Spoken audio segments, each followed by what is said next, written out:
for the nice introduction, and thanks to Simeox for making this meeting possible. I will start right away, and I'm happy I'm not all alone by myself today to present this case. Instead, I have the support of Barbara, who is a very experienced physiotherapist working with CF Germany, the patient advocacy group. And I will start right away. There will be a quick break to allow Barbara to share her presentation, and do not hesitate to ask her questions, please. Of course, I've been involved in some projects, mainly CF related sponsored trials, and I've been invited by PhysioAssist to assist in this session today. Tübingen is a smaller town in the heart of the southwestern part of Germany. We're one of the larger pediatric CF centers in the southwest, and we're aiming to work closely together as a team with all disciplines. That's why I'm especially fond that there is a shared session that allows to hear our colleagues from the physiotherapy department too. So the patient we want to present today is a 14-year-old female. Her diagnosis of CF was established in 2008, and she's heterozygote in the genetic exam. Her history in the view of microbiology shows chronic staphylococcal and E. coli infections, and there has been evidence of cystic fibrosis liver disease that is stable at the moment. Her nutritional status is tolerable, it's okay, might be better, and she's on a CF treatment regime that will be seen as a standard in most parts of the world, consisting of inhalation therapy using hypertonic saline and donase alpha, physiotherapy, of course, and pancreatic enzyme replacement therapy. She's not been doing too well for the last years, and there's been a frequency of pulmonary exacerbation of about 3 per year. And most of all, she's suffering from chronic hyperinflation and her pseudo restriction. Sorry, I wrote this wrong here. It's pseudo restriction. And we tried the Simeox device first in October, first on intermittent basis, and then we switched to regular application with a first trial of IV therapy in December 2019. That's why I put the arrow. And I just want to show you the values. In her MRI lung exam, you see consolidation and air trapping, central thickening of the bronchial walls, and lung function studies here show massive hyperinflation. When it comes to the residual volume, it's increased at 193% of the normal values. That means almost half of her total lung capacity is air that remains inside when she's fully exhaled. So this was the status when we initiated our IV therapy in combination with the Simeox application, and she used the device 3 times daily, along with tobramycin and cefotaxime, the standard regime of IV therapy in our institution. And as you see, 8 days later, the hyperinflation had decreased by a quite reasonable amount, and her forced vital capacity had returned to normal values here. And to show that this effect was sustained. 2 months later, we still have positive effects of the Simeox, which she continues to use after the end of the IV therapy, after the 2 weeks of IV therapy. Just one word to our management. We have recognized the positive effects of Simeox treatment along with the IV antibiotics.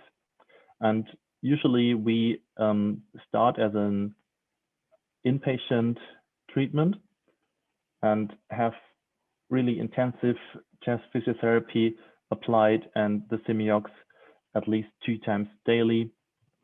And then after IV therapy, we have the possibility of letting the patients go home with a Simeox device on a rental basis, and they can continue to use it for another 2 to 6 to 4 weeks while chest physiotherapy is continued at home. So to give you a quick summary, we all have seen the positive effects of Kaftrio and like modulators, but still there remain some patients we really have to put all our efforts into to stop the progression of lung disease. And this is why we recognize the role of chest physiotherapy that is combined with IV treatment. We have made good experience in a 2 phases approach, which includes a in-hospital treatment for at least a couple of days, Simeox training in this phase, and then an outpatient phase to keep on with the good effects of the treatment. And of course, we have seen Simeox and its role of enhancing the positive effects of this chest physiotherapy combination. And we do rely on using body plethysmography and also multiple breath washout tests to document the efficacy of these treatments. So it's easier to argument with social insurance and others. Unfortunately, and Laurent asked me this, I didn't have LCI values of this patient to show you today. And the most important thing is to keep in contact with your CF team and with your physiotherapy to hear what patients are thinking about the new treatment and if it helps. So I'm at the end of my presentation. I'm handing over the screen to Barbara. So thank you, Philipp, for this wonderful introduction and a very detailed description of our case. So I can keep it hopefully very short. We chose to demonstrate our therapy regimen. We chose Natalie, who,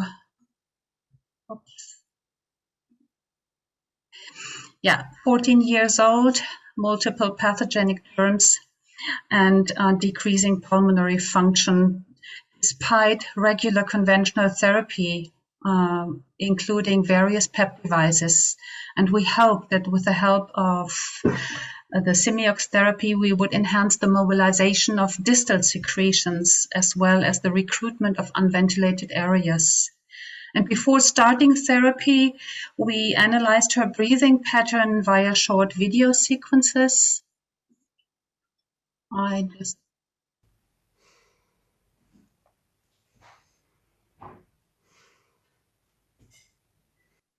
we noticed an excessive use of in- and expiratory muscles, elevated clavicles and upper ribs, and little movement of the lower ribs and a bulged out belly. So she really had a labored respiration even at rest.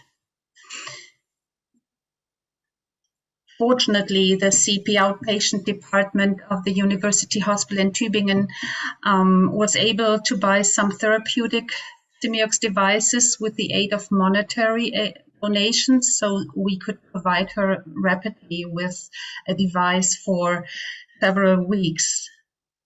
Before starting therapy, we always asked Natalie to perform her inhalation with salbutamol and saline solution, and then following her therapeutic mobilization exercises in order to prepare her bony and connective structures for an optimal respiration. Thereafter, Natalie performed the Simeox therapy in a comfortable upright sitting position in order to bring the diaphragm and the thoracic cage in a most optimal breathing position without excessive use of muscles. And we noticed, as we can see,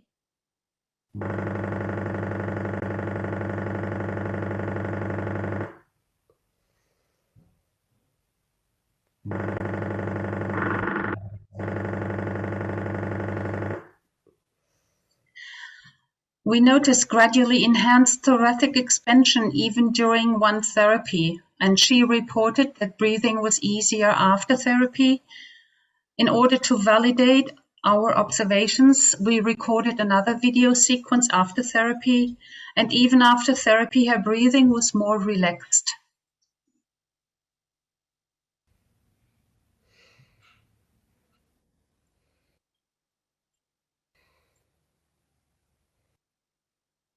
Regarding mobilization of secretions, the Simeox therapy in her case was only effective in the initial phase, the first 2, 3, or maybe 4 sessions. Thereafter, the amount of secretions she effectuated was only minimal.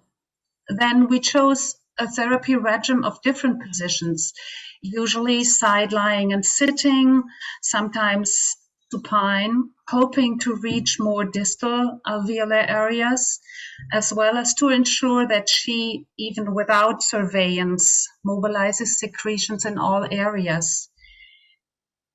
She really likes changing her positions, but still, the amount of secretions she expectorated was little. The small amount of sputum she later mobilized, she either swallowed or cleared her emptying. So I asked her to use the mouthpiece of her Simeox device for autogenic drainage, which really works great with her, so she can easier mobilize the secretion.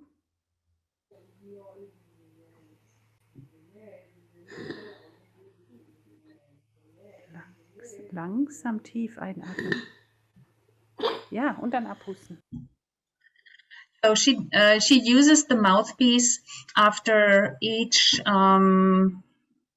session of 10 breathing breaths. Sorry. So we noticed that many of our pediatric patients do not produce much sputum. So we concluded that sputum volume might not be a valuable device assess the validity of the Simeox therapy in children.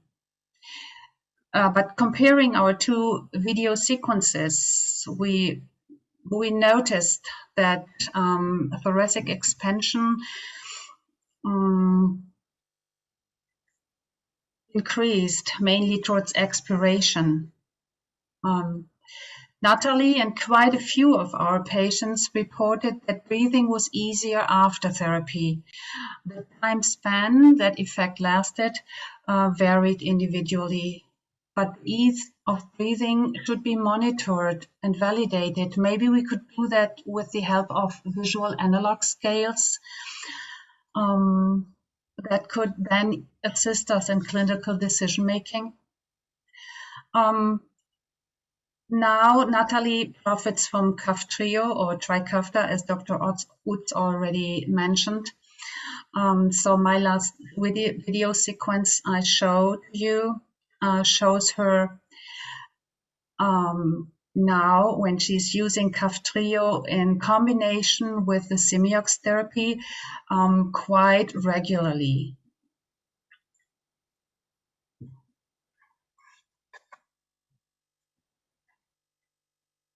Nimm mal einen tiefen Atemzug Und ganz tief aus. Natalie now has got her Simeox device at home. She doesn't use it on a daily basis, but regularly, and as soon as she or her physiotherapist notices more secretions, she uses it to mobilize secretions more distally. But motivation to perform therapy regularly, that's our observation, and thoroughly, that's often the challenge for our young patients and their parents as well. Hence, validating the effect of a single aspect as well as decision-making in which device or technique to use is very difficult in children. The Simeox device, our conclusion is the Simeox device can ease the mobilization of secretions during antibiotic therapy, either in the hospital or at home. But the amount of mobilized and expectorated sputum can easily be over or underestimated and doesn't seem to be a good device to judge the value of the Simeox device during airway clearance techniques in children and young adults. However, for me, as a PT, it is important. It is an important clinical aspect that many of our patients report that breathing is easier. So we recommend definitely to consider the Simeox device when during airway clearance techniques throughout antibiotic therapy, but more than one airway clearance technique may be required in clinical practice. Patient preference should always be considered to improve the adherence, since patients named various reasons for refusal. Some of them said, oh, I won't use it because it's such a high noise level, or it's not ecological because you have to throw out so much plastic things. And others says, no, that's too large and heavy, I won't use that. But for me, the long-term deflating effect yet needs to be properly analyzed, as Dr. Utz already mentioned, possibly via LCI or a body plethysmography. We need to discuss which examination and measuring tool would be the best, since regular spirometry is sometimes not sensitive enough to monitor immediate and short-term challenges. Okay, thank you very much. This was my presentation, and I'm now keen to hear about your observations. Thanks very much for listening.